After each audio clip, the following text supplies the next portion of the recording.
പടം കൊള്ളായിരുന്നു. എനിക്ക് നല്ല ഇഷ്ടപ്പെട്ടു.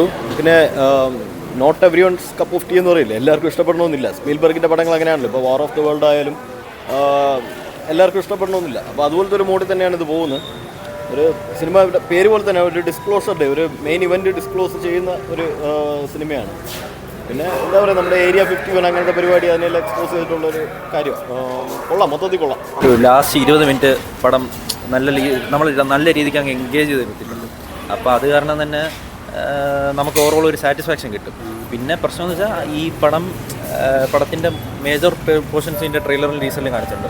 അപ്പോൾ ആൾക്കാർ അത് കാണാതെ വരെയാണെങ്കിൽ കുറച്ചും കൂടെ നമുക്കൊരു പുതിയൊരു ഇതായിട്ട് തോന്നും. പക്ഷേ അല്ലാതെ കണ്ടിട്ട് വരുമ്പോഴത്തേക്കും നമുക്കിങ്ങനെ മനസ്സിലാവും ഈ സീൻ എവിടെയാണ് വരുന്നത്, ഈ സീൻ എവിടെയാണ് വരുന്നത്. അപ്പോൾ അതൊന്ന് കാണാതെ വന്നിരുന്ന് കാണുമ്പോഴത്തേക്കൊരു പുതിയൊരു എക്സ്പീരിയൻസ് ആയിരിക്കും. ചെറിയൊരു സ്ലോ പേസിൽ പോകുന്ന ഒരു സിമ്പിൾ മൂവിയാണ് ഇത് എടുത്ത് വെച്ചിരിക്കുന്നത്. നല്ല മൂവിയാണ്.